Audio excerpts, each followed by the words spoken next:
Hello, this is Julia Lucas. I'm here to review a deck that I just unboxed. It's been on the market for a while.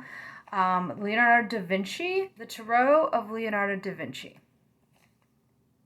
I've been waiting for it. It came in from Italy. It took me a month. I wanted a classically Italian deck because that is where Tarot started. And I wanted something simple because I have a lot of nature goddess decks and I just wanted something very classic. Raider White Tarot, and this was it, but it had kind of a it still had an interesting theme. So it's inspired by his art, and it does have some of his art. As you can see, the box is a little messed up because it's old. But the cards were sealed. I unsealed them to look at them. Tarot actually started out as playing cards in the 14th, 15th, or 16th century. I get those centuries mixed up, but it was turned into a tool of divination by the English-speaking countries, and now it's spread all over the world. It's not just Wiccans; it's Christians use it. There are Japanese decks with Shinto themes. Basically, it's about archetypes and elements, and most people use it as a tool of contemplation and divination. When I say divination, I don't mean telling the future. I mean trying to get in touch with your intuition, those kind of things. Yeah. So I wanted something classically Italian that was easy to read, and I've looked at the cards, and it is. I also, like the art of Leonardo da Vinci. He's a very interesting man. There's nothing more classically Italian than him. So all the cards backs, and this says www.oleocarli.it. It's literally a website that goes to olive oil, so they gets the record for the most Italian. Of course, I'm half Sicilian, so I was like, let's look at this olive oil. And then I remembered I was actually gonna make a video of a tarot deck, but that's hilarious. So anyway, let's get started. Came in this kind of janky box. Like I said, it's old. A rare find. They did reprint this with a book, and I think they attached it to the Da Vinci Code movie coming out. This doesn't have all that. I like the Da Vinci Code, but no. I just wanted Tarot. I wanted something that was subtle, kind of dreamy, weird. I wanted something classic, but at the same time, there's some oddities to this. And this has that because, he was a Renaissance man, and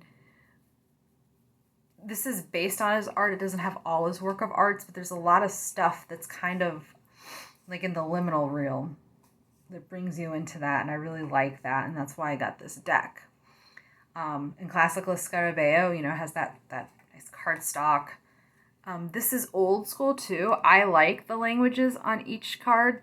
So it's like Dutch, German, Italian, Spanish, French, and English. So it's 6 different languages. I think that's pretty cool. Yeah, I'm excited to read with this. I don't know. I probably read once a week. I'm trying to read for other people. I read for my sister and Brian. Help Brian talk things through. A lot of people probably think it's weird that I do tarot because I'm very science oriented, but that's why I'm Wiccan.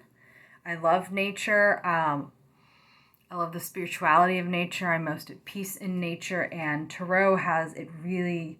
I love the way it gets your imagination running, which is why it's related to Wiccan, because there's a lot of focus on intuition, what's in your unconscious mind, which science is still trying to figure out, and how that all relates to the world around us.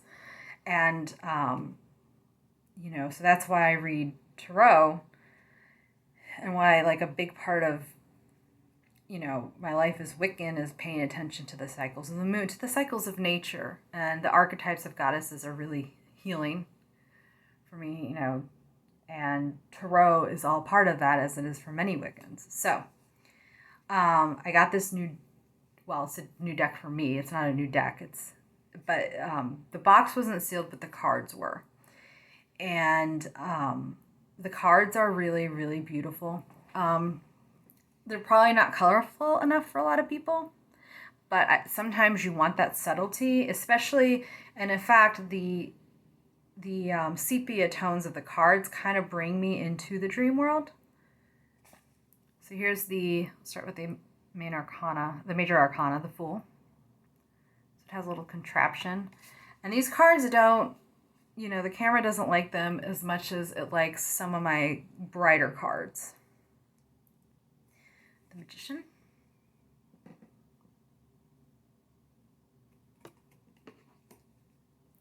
High Priestess. I'm sure we can all recognize that one.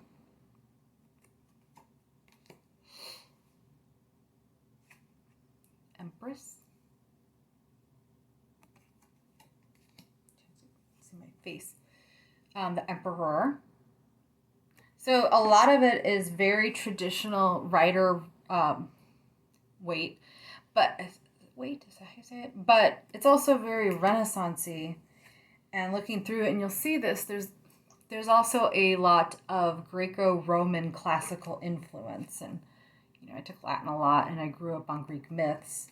So I like that. I don't want a lot of Greek myths in my tarot, though, because a lot of them have rape themes. So I haven't found Justice there was, but I just don't really like the Greek gods. I like the legends and I find it interesting, but I don't want them on my cards. I mean, Poseidon gave permission to Hades. Oh, that was the Hermit, Strength, to kidnap and rape Persephone. So this was a good, but of course at the same time, I like the mythology. It's interesting. There are interesting tales. Interesting to see the history, how they may have changed, how they incorporated tales from other cultures. Strength. But originally the Persephone myth, which is believed to have the Hanged Man. The Hanged Man is about sacrifice. It's not about lynching, but usually they're hanging from a foot. It's a completely different thing in European culture back then. I love this Death card. I've never seen a woman as Death, and she's just holding this. I wonder if she's like a version of Diana or Hecate, or a combination. Oh, but what I was saying is the Persephone myth, she wasn't kidnapped. They think it originated in Minoa. There was the daughter and Ceres, because Ceres is believed, or Demeter, which is Ceres, was believed to have originated in Minoa, and there was no rape, and then the Greeks added it, because why not?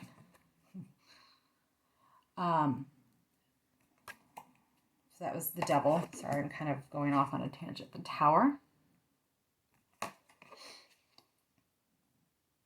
The Star.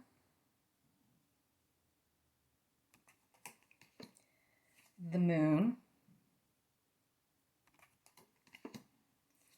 Sun, which always has weird children thing going on. That's the classic deck.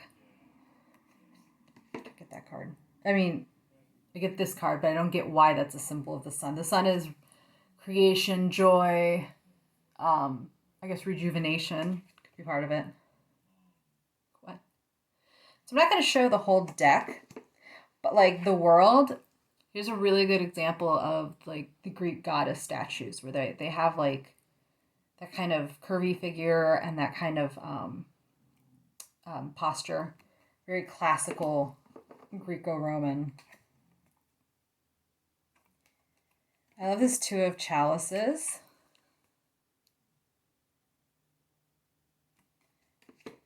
Let me find. There was some. Oh, there's male nudity in this. Usually in tarot, there's female nudity, Temperance, but the World, the Empress. But they have both in this because back in the day of Leonardo da Vinci, Michelangelo, they had male nude figures. So. And there's a lot of mother and babies, which I love. So that's the Ten of Cups, which is fulfilling emotional relationships. You've reached it. And I like that it's a mother and baby. It's a opposed to a couple. Pretty cool. Here's a famous Leonardo da Vinci image.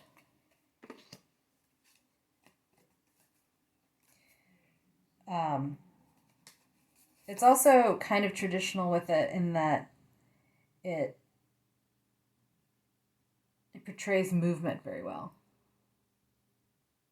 which is really cool.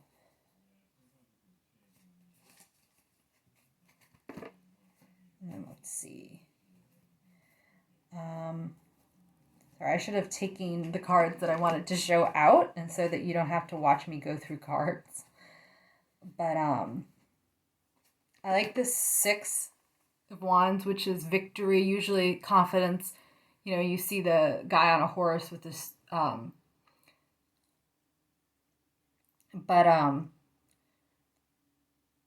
I like about this, you know, or coming over victory, is it shows that whatever that guy's victory was, there's a loser, and you can let your ego get away with this, you know. I like the 6 of Wands cards that show that victory and pride, you know, success. So it can a lot of times be at the expense of others. So it's positive but both negative. It's both positive and negative. I love this Queen of Wands, little dog or minx. I don't know what that is, but it's cute. And then in the swords, we have a lot of weird animals. And I don't really know, like that's a dragon. This is an interesting 2 of Swords. I'm going to say that you have to choose which monster to slay. It's still a cool portrayal of that card. 6 of Swords, I love this one. It's kind of like you're leaving a mental situation that's not ideal, and I always saw it as you're navigating among swords. Of course, the swords aren't in the water. In the Hugh's Tarot, that the first tarot I got, they're in the water. But he's navigating, and I like this weird dog thing. So, pretty cool cards. I like the fact that they're subtle. This is an interesting 10 of Swords. A lot of people don't like the sword suite because it has to do with a lot of mental. So the swords are mental and the element's air, and it has to do with a lot of mental anguish. But as someone who's experienced through manic depressive, through dealing with sexual harassment, I understand mental anguish, and I actually find swords to be the most interesting suite. So 10 is like defeat, emptiness, you're just crushed. Of course, from there you could possibly go into renewal, and I just like, there's just nothing there. It's just it's just a landscape. You know, but to me that means, you know, with defeat you have to rebuild yourself. So I like that. I like that card. Fun fact, when I got my first poem published, it was in Samsara, the Journal of Suffering. So I like these cards because they're good for shadow work, which is kind of exploring your unconscious, and, you know, if you have strange, weird dreams, which I remember, you know, you can kind of explore their meanings and open yourself up to that intuition through cards like this that are, you know, the sepia, it gives it a kind of darker tone to it, as does the art. And I really, really like this deck. I'm really glad I ordered it, though it was worth the wait. You know, so I will be getting an new Oracle deck soon. I'm really excited about that. I'll be doing a true reboxing. I'm not going to look at it first because they're birds, and I have the first deck, so I know what to expect, even though they're different birds. But it's a great deck. If you can, like I said, there's another deck that was, I don't know if I said it in this video. There was another deck that was made with a booklet to the Da Vinci Code, and I like the Da Vinci Code, but I don't want to relate my tarot to it. And again, it has this olive oil website. Anyway, I'll see you later. I hope you enjoyed it.